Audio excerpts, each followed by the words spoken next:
रास्ते से उठाए हुए कुछ सामान आपकी मौत का कारण बन सकते हैं, ये आप लोग नहीं जानते हैं। यानी कि अनजाने में उठाई हुई कुछ चीजें जो कि आपकी मौत का कारण बन सकती हैं और उन्हें उठाकर आप घर में ले आते हो। इस चीज का आपको अंदाजा भी नहीं होगा। इस चीज से जुड़ी हुई, वास्तविकता से जुड़ी हुई ऐसी ही सच्ची बात मैं आप लोगों के सामने आज रखने जा रही हूँ, जिसे सुनकर आप भी बीच चौराहे से या फिर कहीं भी रास्ते से किसी भी सामान को उठाने से पहले 100 बार सोचेंगे। ऐसी ही सच्ची बात है ये हमारे गांव की, यानी कि हमारे पड़ोस वाले गांव की। तो उसमें एक दिन की बात थी। वहां पे एक आदमी रास्ते से एक पंखा उठाकर लेके आ रहा। यानी कि पहले जमाने में बहुत गरीब लोग हुआ करते थे, तो उनकी इतनी औकात नहीं होती थी या उनकी इतनी हैसियत नहीं होती थी, यानी कि हम लोगों की भी नहीं थी जितने हमारे जो परदादा के टाइम पर थे कि कहीं से पंखा खरीद लें। तो अचानक से उसको रास्ते में एक पंखा दिखाई देता है और वो उस पंखे को उठाकर अपने घर के लिए चल देता है। अब उसे क्या पता था कि उस पंखे के साथ क्या चीज जुड़ी हुई उसके घर में प्रवेश कर चुकी है।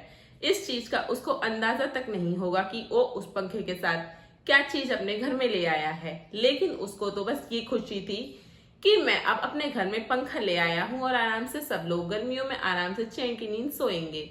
लेकिन उसको इतना अंदाजा नहीं था कि वो आखिरकार किस गलती से, किस गुनाह से, किस चीज को अपने घर में ले आया है और वो अब उसके घर के लिए एक तबाही बन जाएगी।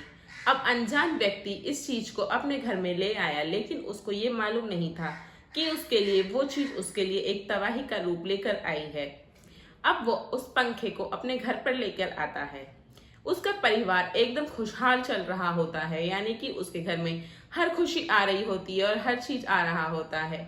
यानी कि रहने सहने में भी, धन हानि में भी उसको कोई ऐसी चीज की कमी नहीं थी कि उसके लिए किसी चीज की, जैसे कि घर में कुछ पूर्ति नहीं हो रही हो। लेकिन अब वही होता है ना कि लालच में इंसान को अगर कुछ मिल जाए तो वो उसे छोड़ता नहीं है। हम लोग भी ऐसे ही करते थे बचपन में। अगर हमें कहीं पर पैसे पड़े हुए मिल जाते थे तो हम ले आते थे।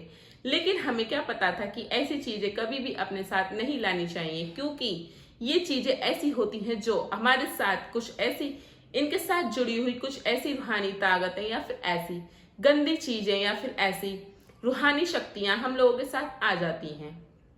अब वो व्यक्ति उस पंखे को लेकर अपने घर पर आ चुका था और अब उस पंखे के साथ उसके साथ जो रूहानी चीजें आ गई थी वो उसको नहीं पता थी। अब वो उस पंखे को अपने घर में सेट करवा लेता है।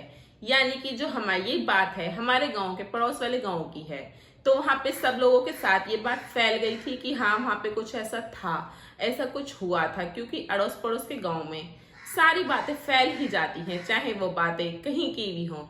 फिर उसके बाद में वो आदमी उस पंखे को अब अपने घर पर सेट कराने के लिए आराम से मैकेनिक्स बुलाता है और उस पंखे को अपने घर पर सेट करवा लेता है। लेकिन उसको क्या पता था कि उस पंखे के साथ ऐसी चीजें आ चुकी हैं उसके घर में जिनका अब वो कभी भी मुनाफा नहीं कर पाएगा। यानी कि ऐसी शक्तियां जो कि उसके घर को अब बर्बाद करने के लिए जागरूक हो चुकी थी। यानी कि अब उस पंखे को उसने सेट करवा लिया था और उस पंखे में कुछ ऐसी उसके साथ बुरी शक्तियां उसके घर में प्रवेश कर चुकी थी, जिसका उसने कभी सोचा भी नहीं होगा। यानी कि कभी उसने अंदाजा तक नहीं लगाया होगा। अब जैसे वो पंखे को सेट करवा लेता है तो रात को वो उस पंखे के नीचे सो रहा होता है। तो सोते सोते उसको अचानक से कुछ आत्माएं, चीजें कुछ दिखाई देने लगती हैं। यानी कि अब उसको नींद में वो चीजें दिखाई देने लगती हैं और वो एकदम से जाग उठता है। अब वो जाग उठता है तो वो सोचता है कि सपना था, लेकिन अब इस चीज को इग्नोर करते हुए वो अपने दोबारा नींद पूरी करने की कोशिश करता है और वो सो जाता है। अब दोबारा सोते में उसको वही चीजें दोबारा दिखाई देती हैं। अब वो कंफ्यूज हो जाता है कि आखिरकार मेरे साथ ऐसा क्यों हो रहा है। मुझे तो आंदा कभी भी इससे पहले ऐसी चीजें न दिखाई दी, न कभी दिखाई पड़ी। अब वो इतना कंफ्यूज आदमी सोचता है कि ये सब मेरे साथ क्या हो रहा है। अब वो कंफ्यूज हो जाता है कि आखिरकार हुआ क्या। लेकिन मैंने तो ना ही आज तक ऐसी कुछ चीजें देखी हैं, ना कभी अपने साथ व्यतीत करी हैं, तो क्या है आखिरकार। लेकिन अब वास्तविकता के साथ जुड़ी हुई कहानियां, जो बड़ी जुड़ी हुई चीजें थी वो उसके साथ आ चुकी थी। अब धीरे धीरे उसके घर में मातम फैलने लगता है। यानी कि दिन पर दिन उसके घर में कुछ ना कुछ हालत बिगड़ती चली जाती है और जैसे ही उसके घर में खर्चा पानी बढ़ने लगता है, यानी कि अब हर इंसान की तबीयत धीरे धीरे डाउन होने लगती है, यानी कि बीमारियों के साथ जूझने लगते हैं सब के सब। अब बीमारियों के साथ जूझने लगते हैं तो उसको क्या पता था कि ये सब बीमारी इस पंखे के साथ जुड़ी हुई आई है। एक्चुअली में वो पंखा जो था वो एक बहुत बड़ी बात है, यानी कि एक घर के सदस्य के परिवार के साथ जो घटी हुई घटना थी वो सारी उस पंखे से जुड़ी हुई थी। अब उसके घर में सब लोगों की हालत बहुत खस्ता होने लगती है और उसके बाद में सब एक एक करके बीमार होने लगते हैं और उनका पैसा दवाइयों में जाने लगता है। देखते देखते उसका छोटा वाला बेटे की डेथ हो जाती है और फिर घर में मातम छा जाता है कि ऐसे कैसे हो गया, हमारा बच्चा अच्छा खासा घूम रहा था। 1 महीने के अंदर ही उसके बच्चे की डेथ हो जाती है, वो भी बिना किसी रीजन के। अब सब लोग बहुत ज्यादा सोच में पड़ जाते हैं कि आखिरकार हुआ क्या, ऐसे कैसे हमारे बच्चे की मृत्यु हो गई। अब उसके बाद में उसकी पत्नी भी धीरे धीरे बीमार होने लगती है। उस पर एक बेटा और बेटी हुआ करते हैं। तो बेटा तो अब चला गया है इस दुनिया से, अब धीरे धीरे बेटी की भी ताकत, यानी कि अब बेटी की भी हालत जो थी वो एकदम गई गुजरी सी होने लग जाती है। यानी कि अब बेटी की भी हालत एकदम बुरी हो जाती है और मरने की कगार पर आ जाती है। अब उसकी बेटी की देखते देखते हालत उसकी भी एकदम यानी कि मर जाती है और उसकी बेटी और बेटे का अब कोई भी अंश नहीं रहता है। उनके परिवार के बीच यानी कि उनकी बेटी और बेटे का अब कोई भी अंश नहीं रहा है और वो दोनों मर चुके हैं और उनकी मृत्यु हो चुकी है। आदमी को अब तक नहीं समझ आ रहा था कि मेरे घर में आखिरकार एकदम मातम कैसे फैल गया और क्या रीजन रहा है इसके पीछे कि जो मेरा परिवार इस तरह से उजड़ रहा है। दिन पर दिन उसके बच्चे खत्म हो गए, अब उसकी पत्नी की बारी आ गई। यानी कि अब उसकी पत्नी भी बहुत बीमार रहने लगी और उसकी पत्नी को ये नहीं मालूम था और उसको भी नहीं मालूम था कि आखिरकार मेरे साथ ऐसा क्यों हो रहा है। अब उसकी पत्नी की भी मृत्यु हो जाती है। धीरे धीरे घर में 3 लाशें हो जाती हैं, यानी कि 3 महीने के अंदर 3 लाशें। अब बारी थी उसकी, जो आदमी पंखा उठाकर लेकर आया था। अब जो पंखा उठाकर लेकर आया था उसको नहीं मालूम था कि पंखे की वजह से ये सब हो रहा है।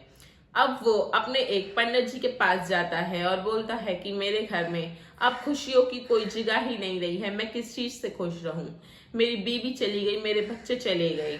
तो फिर उसका पंडित जो होता है वो उसके घर आता है और उसके घर में अपनी क्रियाएं करनी स्टार्ट करता है। अब वो पंडित जैसे ही अपनी क्रियाएं करनी स्टार्ट करता है तो वो देखता है, उसकी नजर पंखे की ओर जाती है और वो पंडित देखता है तो देखकर एकदम होश में ही नहीं रहता है। तो वो देखता है कि पंखे के ऊपर आत्माएं लटकी हुई होती हैं, यानी कि उस पंखे के ऊपर आत्माएं जो पंडित को नजर आ रही थी वो किसी को भी नजर नहीं आती हैं, यानी कि उस आदमी को भी नहीं जो उस पंखे को उठाकर लेकर आया था।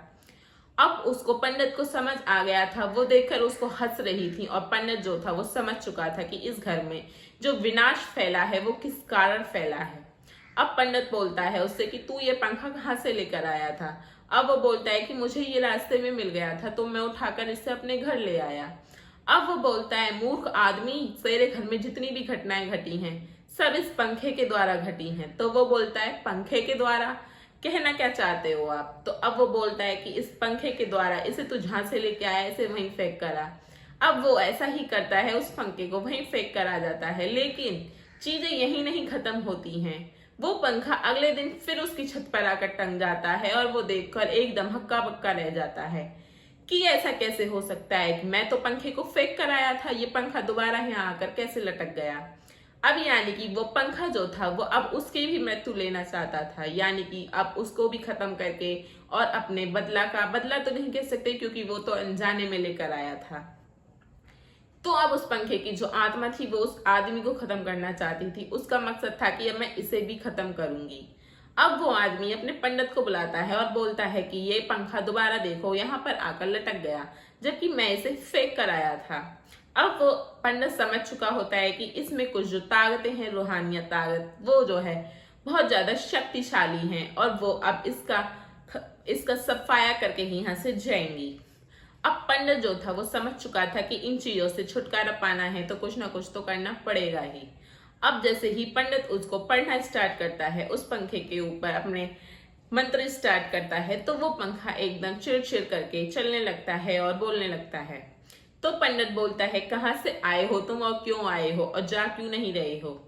तो वो पंखा जो होता है उसके ऊपर जो आत्मा होती है वो सबके सामने निकल कर आती है और अपने ऊपर बीती हुई सारी सच्चाइयां बताती है। यानी कि उस पंखे से जो एक हंसता खेलता परिवार था, कुछ चोरों ने उस पंखे को चुराने के चक्कर में उसके परिवार को पूरे को खून कर दिया, और जब खून करा था तो कुछ खून की बूंदें उस पंखे पर जाकर लग चुकी थीं।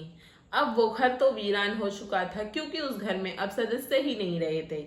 जो चोरों ने उस पंखे को चुराने के चक्कर में एक पूरे परिवार का खून कर दिया, अब उस खून में जो आत्माएं बन चुकी थे, तो वो लोग चोर से तो बदला ले लेते हैं, लेकिन उनकी आत्माएं उस पंखे में बस जाती हैं। किस वजह से? इस वजह से क्योंकि उसमें खून जो बसे हुए थे। अब यानी कि उस खून जो लगा हुआ था पंखे में, अब उसमें आत्माएं बस रही थी, और वो आत्माएं अब उस हर इंसान से बदला लेना चाहती थी जो उस पंखे के पीछे पड़ा हुआ था। यानी कि वो तो पीछे नहीं पड़ा हुआ था, उसे तो रास्ते में मिल गया था, तो वो ले आया था। वरना उसको क्या मतलब था कि मैं पंखा यहाँ से चुरा लूं? अगर ऐसे वो तो किसी घर से चुराता ही नहीं, रास्ते में मिल गया तो वो ले आया। अब वो जो पंखे पर आत्मा थी, वो अपनी आप बीती सारी कहानियां बताती है पंडित को, और फिर उसके बाद पंडित बोलता है, तूने तो अपना बदला ले लिया, अब तू इसके परिवार को छोड़ दे। यानी कि अब परिवार तो रहा ही नहीं था, वो अकेला आदमी रह गया था। वो बोलती है, नहीं छोड़ूंगी, मैं इसके साथ ही आई हूँ, इसके घर में अब मैं घुस चुकी हूँ, और अब मैं इस घर को छोड़कर नहीं जाऊंगी, और मैं इसे भी मार दूंगी, और फिर मैं इस घर में ही हमेशा के लिए वास करूंगी। तो फिर पंडित बोलता है कि चली जा यहाँ से, वरना मैं तुझे ऐसा श्राप दूंगा कि कभी तू अपने जीवन में भूल जाएगी कि तेरा मुकाबला किस पंडित से हुआ था। अब वो सोचता है कि कुछ ना कुछ करना पड़ेगा, वरना ये इस आदमी को भी मार देगी। तो फिर जैसे ही पंडित अपने मंत्र स्टार्ट कर देता है, तो वो चिल्लाना स्टार्ट कर देती है, और वो बोलती है, मैं चली जाऊंगी, लेकिन मुझे मत पकड़ो। तो फिर वो बोलता है कि तो जाए यहाँ से, और दोबारा कभी इस घर में आ मत जाइयो। अब वो आदमी वहीं उस पंखे को दोबारा उस स्थान पर फेंक कर आ जाता है जहां से उसने वो पंखा उठाया था। अब वो पंखा फेंक कर आ जाता है, तो अब बीते दिनों में 1 महीना गुजर जाता है, तो उसको वो पंखा कभी भी दिखाई नहीं देता, और ना ही उसकी छत पर आकर लग जाता है। यानी कि आप अगर कहीं से भी कुछ भी सामान उठा रहे हैं, तो सोच समझ कर उठाएं, क्योंकि उसके साथ कुछ ऐसी चीजें जुड़ी होती हैं जो कि आप उसका अंदाजा तक नहीं लगा सकते कि वो आपकी मौत का कारण भी बन सकती हैं, आपके हंसते खेलते परिवार को भी उजाड़ सकती हैं। ये ऐसी चीजें होती हैं जो कि बिना बताए, बिना देखे आपके घर में प्रवेश कर जाती हैं, और आपके घर में तबाही लाना स्टार्ट कर देती हैं। आइंदा कभी भी कहीं से भी कुछ भी चीज उठाएं, तो सोच समझ कर उठाएं और सोच समझ कर लाएं। मैं तो यही कहना चाहती हूँ कि ये सच्ची बात है जो मैंने आप लोगों के सामने आज रखी है। आप लोग ऐसा ना करें और कहीं से भी कोई भी चीज उठाकर ना लाएं। ऐसी ही सच्ची बातें सुनने के लिए मेरे चैनल को सब्सक्राइब कर लें, और वीडियो अच्छी लगी हो तो ज्यादा से ज्यादा शेयर करें।